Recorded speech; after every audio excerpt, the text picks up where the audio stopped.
The early morning calm near the Baltic was shattered by a series of sudden, thunderous explosions. What began as a quiet dawn quickly turned into chaos, as the sky lit up with fire and smoke billowing from the horizon. Residents awoke to the sound of sirens and distant blasts, their peaceful routines interrupted in an instant.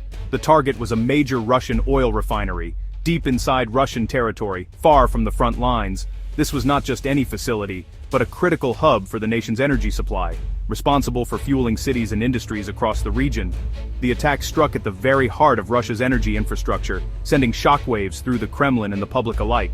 Government officials scrambled to assess the damage, while ordinary Russians watched the news unfold in disbelief and fear. Suddenly, the war was no longer a distant conflict. It was on Russian soil, disrupting daily life and fueling panic at petrol stations. Long lines formed as people rushed to fill their tanks, worried about looming shortages and price hikes. The refinery, a key supplier for St. Petersburg and Moscow, was hit with remarkable precision. The attackers bypassed Russia's sophisticated air defenses, exposing vulnerabilities that many believed didn't exist. Emergency crews raced to contain the fires, but the damage was already done. This marked a dramatic escalation, a systematic campaign, not just a one-off event. Multiple refineries and industrial sites were targeted in quick succession, signaling a new phase in the conflict that threatened Russia's economic backbone. The message was clear: nowhere was safe, and Russia's economic stability was under direct threat. Businesses closed early, commuters hurried home, and the mood in major cities shifted from confidence to anxiety almost overnight. Officials scrambled to downplay the damage, insisting that supplies would be restored quickly. But images of burning refineries, empty fuel pumps, and desperate citizens told a different story, one of uncertainty and fear spreading across the country. The psychological impact was immediate, shattering the illusion of invincibility and raising urgent questions about what might come next. Conversations in homes and workplaces turned to worry, as people wondered if more attacks were on the way. For millions, the war had arrived at their doorstep, changing everything. The sense of security that once defined daily life in Russia was gone, replaced by a new reality of fear, uncertainty, and a nation bracing for what the future might hold. The Baltic refinery attack was just the beginning, a signal flare that marked the start of a new era in modern warfare. What followed was a campaign unlike anything seen before in the region, both in its ambition and its reach. Ukraine unleashed a relentless drone offensive, deploying waves of unmanned aerial vehicles with increasing frequency and sophistication. These drones, once seen as experimental, quickly became the backbone of Ukraine's long-range strike capability. In 2024 and 2025, the tempo of attacks accelerated dramatically. What began as sporadic raids soon evolved into a sustained, coordinated offensive that reached deep into Russian territory, catching many by surprise. By late 2024, the number of successful strikes had already surpassed the previous year by 50%. August and September saw record-breaking numbers of refineries hit, with each month setting new benchmarks for the scale and impact of the campaign. Ukrainian drones, now capable of reaching targets up to 1,500 kilometers inside Russia, have shattered the illusion of safety in the country's industrial heartland. No region, no matter how remote, could consider itself immune. Key refineries in Volgograd, Ryazan, and Saratov have been struck repeatedly, with some facilities hit multiple times in quick succession. The cost of repairs has soared, and the time needed to restore operations has stretched longer with each new attack. Each strike compounds the damage, overwhelming repair crews and creating a logistical nightmare for Russian planners. The constant threat has forced a reallocation of resources and attention, straining the country's ability to respond effectively.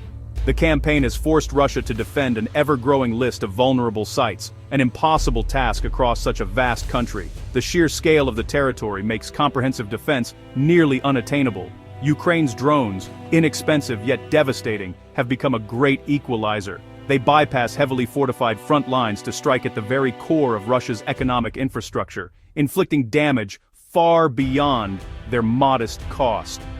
This marks a profound strategic shift, an embrace of asymmetric warfare that targets Russia's most vulnerable points, forcing Moscow to rethink its entire approach to defense and deterrence.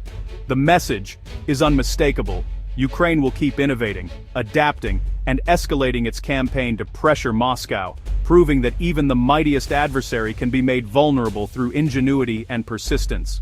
The drone strikes have severely damaged Russia's oil refining capacity. Independent reports suggest up to 38% of total primary refining capacity was affected in just 2 months. Gasoline production has dropped by 10%, with some days seeing output fall by as much as 20%. Major refineries, like Gazprom, Neftekhim, Salavat, and Ryazan, have been repeatedly hit, forcing partial or full shutdowns.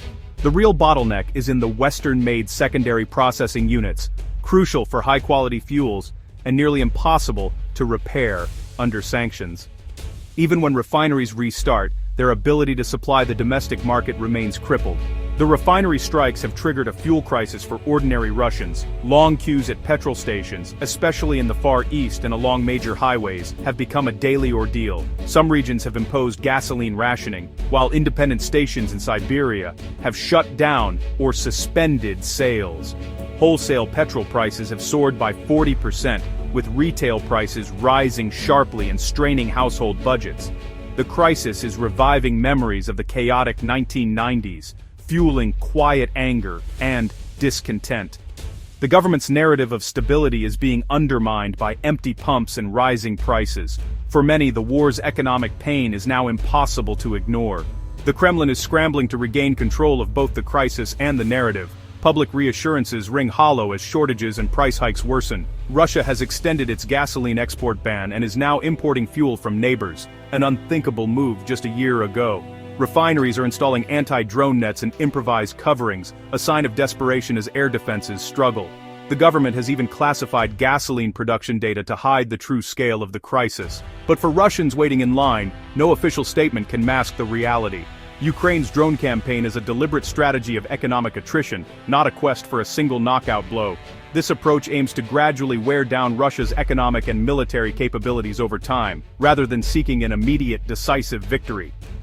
President Zelensky has called attacks on Russia's oil sector the most effective sanctions, aiming to disrupt military logistics and create a domestic crisis. By targeting critical infrastructure, Ukraine hopes to weaken Russia's ability to sustain its war efforts and force them to reconsider their aggressive stance. By targeting refineries, Ukraine complicates Russian troop movements and fuels public anxiety.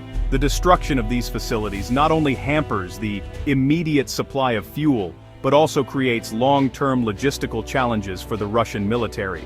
Experts agree the campaign is inflicting real pain, especially with hard-to-repair secondary units, but Russia's vast energy sector still has redundancy. These secondary units are crucial for the smooth operation of refineries, and their damage can lead to prolonged downtimes and costly repairs. Crude oil exports remain largely unaffected, with Russia even hitting record highs as it sells oil it can't refine. This paradox highlights the complexity of the situation, where despite significant damage, Russia's oil industry continues to find ways to adapt and thrive. The strikes are causing severe domestic headaches but haven't yet cut off the Kremlin's main revenue stream. Long lines at gas stations and frustrated drivers are becoming common sights, indicating the growing domestic pressure on the Russian government. The campaign is effective at inflicting pain, but whether it can force a decisive outcome is still debated. Analysts are divided on whether these economic pressures will be enough to compel Russia to change its course, or if they will only lead to further entrenchment. For now, Ukraine is proving it can hit Russia where it hurts most. The ongoing strikes demonstrate Ukraine's capability to disrupt key Russian operations and signal a new phase in the conflict where economic warfare plays a central role. As winter approaches, the fuel crisis is deepening, casting uncertainty over daily life. Filling up the car is now a costly, time-consuming ordeal, and closed stations are a common sight. The shortages threaten vital supply chains, especially in remote regions where fuel is essential for heating and transport. The Kremlin faces a strategic dilemma: defend the war effort or protect economic stability at home. Ukraine's ongoing drone campaign ensures the pressure will only increase. The strikes have shattered the illusion of normalcy, bringing the war's cost into every Russian home. As the country braces for winter, the fires at distant refineries fuel a growing sense of discontent and uncertainty.